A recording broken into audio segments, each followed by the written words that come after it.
Livro História de Santo Antônio de Pádua, escrito pelo Padre Antônio. Capítulo 2 Mocidade, primeira vocação. Estamos em 1210. Fernando de Bulhões tem 15 anos. Está no início da juventude, essa idade amável e terrível que às vezes faz realçar a virtude nascente, porém mais frequentemente a ataca e devora. Foi graça de Deus que atravessasse o período crítico da vida sem entregar a alma à tempestade esse adolescente, rico de tantos dotes e tão exposto às tentações do século. Não há o menor indício de que tenha esquecido, sequer um instante, as lições do lar, os hábitos sérios da escola e as alegrias íntimas que havia gozado em seu contato com Jesus Cristo. Fernando sentiu-se atraído para os filhos de Santo Agostinho, cuja reputação se achava tão bem firmada. Num dia do mês de agosto de 1210, saiu ele de Lisboa e, dizendo adeus, sem pesar, a todos os prazeres do mundo, caminhou para o mosteiro de São Vicente. Tinha visitado já muitas vezes esses lugares queridos à sua piedade nascente, porém nunca lhe haviam eles falado com tanta eloquência. Ao ver as frias muralhas, que serão doravante a fronteira de seus pensamentos e de suas afeições, estremeceu. A casa do Senhor tornava-se o lugar de seu repouso, seu altar e alegrar-lhe a mocidade. Logo que o nobre postulante, prostrado aos pés do abade, alcançou a graça de ser admitido no número dos irmãos, ergueu-se contente, sentindo-se feliz. Seu pai e sua mãe o haviam deixado. O Senhor o escolhia em seu amor. Renunciar ao solar de seus avós, entrava na posse da herança dos santos. Tinha dado aos pobres as riquezas da terra. Era enriquecido dos bens espirituais que valem muito mais. Que estranhas alegrias, ó meu Deus, essas que de tempos em tempos lampejam na alma, que não tem apego a nada. Alegrias que o mundo não compreenderá jamais, e que lhe desafiam o riso, quando não lhe fazem soltar um grito de ceticismo, alegrias reais, entretanto, e que só os que as têm experimentado poderiam descrever. Fernando de Bulhões trouxe ao noviciado da vida religiosa a condição que mais lhe assegura o êxito, a boa vontade. Foi fervoroso desde o início, não teve de atravessar as provas da via da expiação. Estava, desde muito, mergulhado na luz divina. Tinha se familiarizado com as uniões íntimas do santo amor, porém podia progredir ainda. Entretanto, chegado era o momento de tomar o hábito religioso. Fernando preparou-se a isto por um recolhimento mais profundo. Estava impaciente por deixar as vestes do século, como havia renunciado aos seus prazeres para se revestir de Jesus Cristo. Desta maneira crescia em idade e virtude. Esta alma bem-aventurada era qual formosa árvore plantada à beira de um regato. Dilatava-se na corrente das águas celestes para dar o seu fruto à hora marcada pela providência. Ele era a glória de sua ordem, a alegria de seus condiscípulos e o orgulho dos mestres. Entretanto, preparava-lhes uma decepção algo amarga. O desígnio de Deus estava ainda na sombra, mas a hora da manifestação ia se aproximando. As crônicas do mosteiro de Assis referem que, estando bem-aventurado ao altar em Santa Cruz, foi favorecido com uma visão miraculosa. Viu a alma de um religioso franciscano que acabava de expirar num asilo vizinho de Coimbra, subir ao céu, levada numa nuvem de ofuscante claridade. Era para ele o sinal de um futuro novo. Capítulo 3 Segunda vocação. São Francisco de Assis. Enquanto as amáveis virtudes de Fernando de Bulhões assim perfumavam a solidão de Santa Cruz de Coimbra, em Portugal, no fundo da Úmbria, Francisco de Assis começava a assombrar o mundo com as maravilhas de sua santidade. Enviou missionários para todo o universo, a dilatarem as fronteiras do pacífico reino do Cristo. Reservou para si a Síria e o Egito, na esperança de lá encontrar um martírio. Enfim, expediu para Marrocos 5 obreiros apostólicos: Bernardo, Óton, Pedro, Adjuto e Acúrcio, cujos destinos muito nos interessam porque se referem ao nosso principal assunto, como se verá. Estes homens admiráveis tomaram o caminho da Espanha para chegar ao Marrocos. Em Coimbra, a rainha Urraca fez-lhe um acolhimento honroríssimo.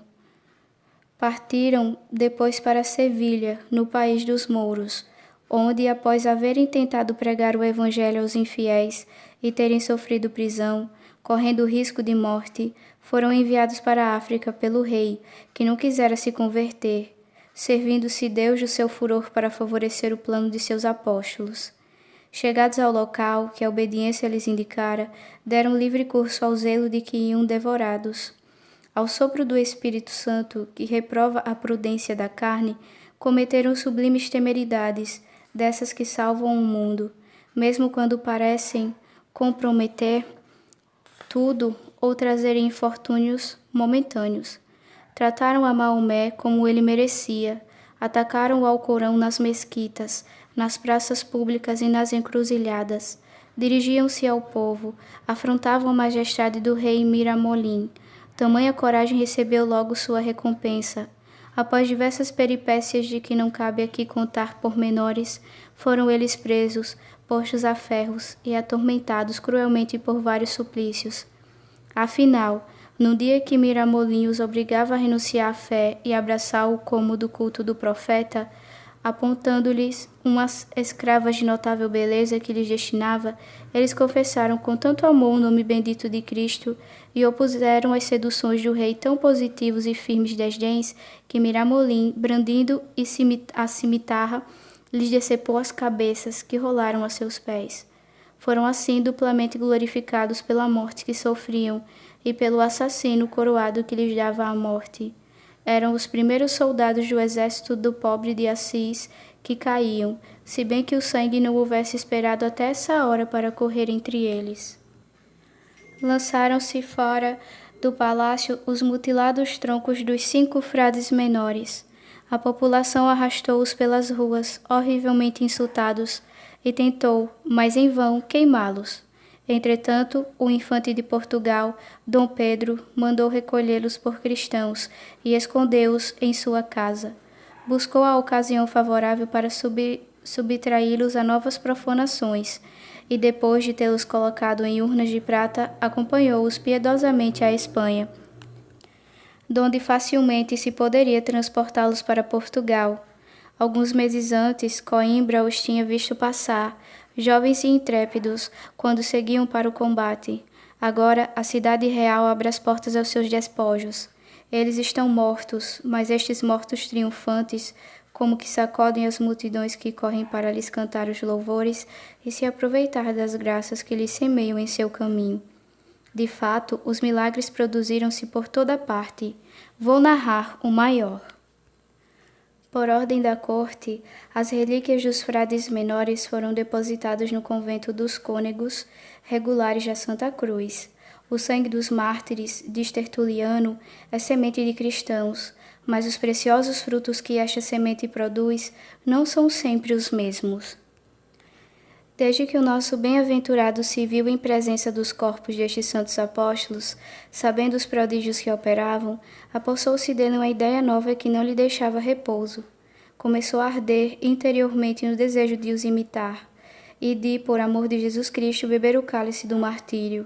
Então, elevando-se acima de si próprio, calcou aos pés todo o temor, e, protegido contra sua fraqueza pelo impenetrável escudo da graça divina, dizia no silêncio da reflexão: como desejaria eu que o Senhor me julgasse digno de participar da coroa de seus mártires. Quanto quisera que me fosse dado curvar os joelhos e receber por Jesus Cristo o golpe da espada do assassino. Noite e dia, a santa visão do martírio aparecia-lhe ante os olhos. Ele interrogava ao céu com instância. Na oração, invocava o Senhor a visitar-lhe a alma e inspirar-lhe o que fosse mais conforme a sua vontade. mais favorável à sua própria salvação e mais oportuno para a utilidade e edificação do próximo. Um dia, quando retirado a um canto para melhor esconder aos irmãos o seu segredo, vertia copiosas lágrimas sem poder sair de suas perplexidades.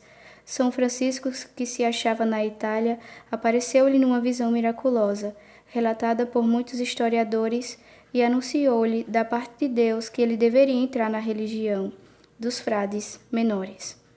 Ao mesmo tempo, levantou-lhe diante dos olhos uma ponta do véu do futuro, fazendo-lhe assim conhecer as bênçãos que estavam reservadas a seu apostolado.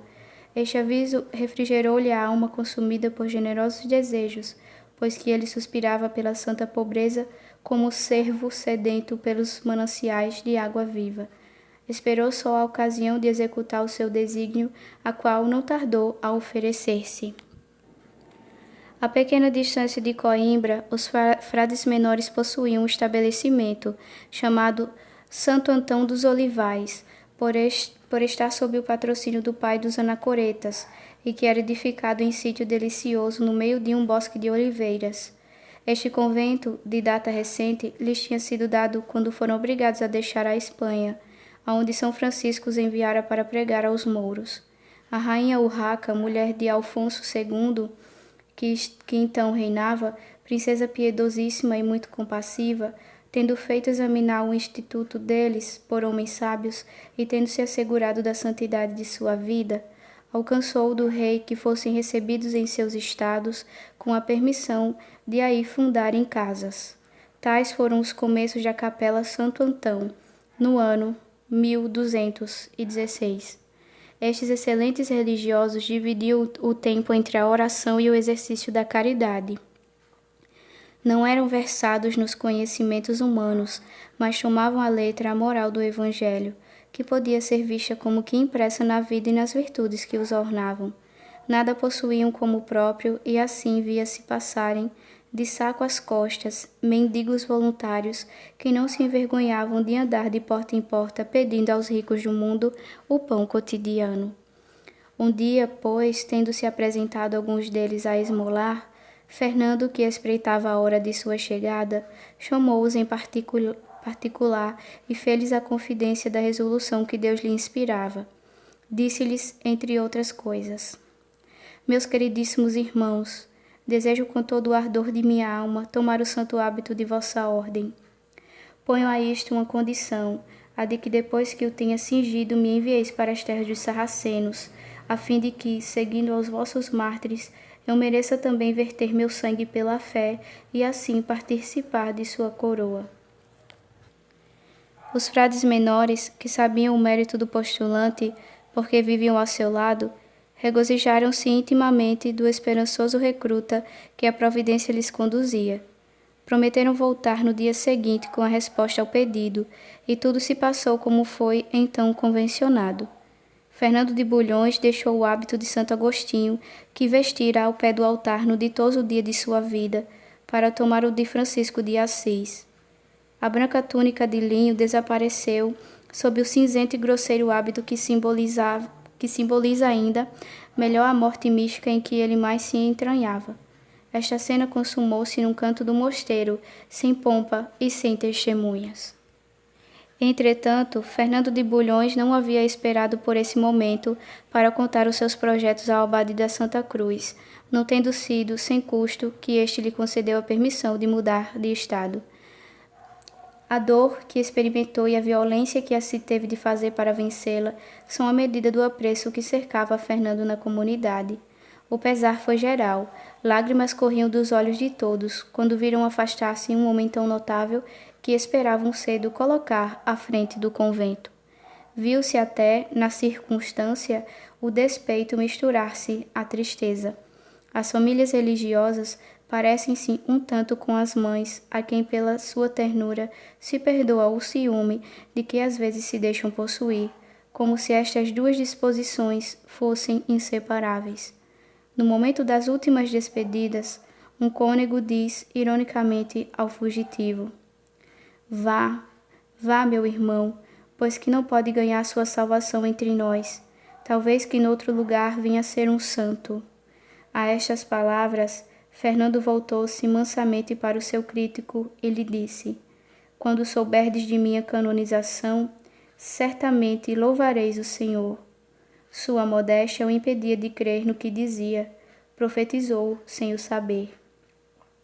Em São Antão dos Olivais, o novo franciscano foi recebido por seus irmãos com demonstrações de ternura. Estava confuso da luta interior que havia sofrido e da tempestade de que fora causa inocente. Não olhou para trás, a lastimar o que deixara, porém tinha-se arrancado os lugares queridos. Havia rompido seus primeiros laços monásticos que o prendiam a homens cheios do espírito de Santo Agostinho. Curto foi o tempo que ele passou em Santo Antão dos Olivais e assinalou um fato notável, sobre o qual estão de acordo todos os historiadores. Ele deixou um nome que até aí usaram em religião para tomar o de Antônio. Vários motivos o decidiram. Antes de tudo, queria escapar às vistas dos homens e viver oculto. Não se descuidou em coisa nenhuma para se fazer esquecer. Depois de ter renunciado ao mundo, havia fugido da solidão, de solidão em solidão. Ademais, não tivera vida pública. Podia-se crer ao abrigo da vanglória. Tinha, porém, a paixão da humildade e achou que a camada de sombra que o cobria não era ainda bastante espessa. Além disto, o vocabulário da ermida dos Olivais inspirou-lhe uma grande devoção a Santo Antônio, ou Santo Antão. Quis honrar o patriarca da vida cenobítica e se batizar em suas virtudes, adotando-lhe o nome. Desde então, contava São Francisco um discípulo a mais.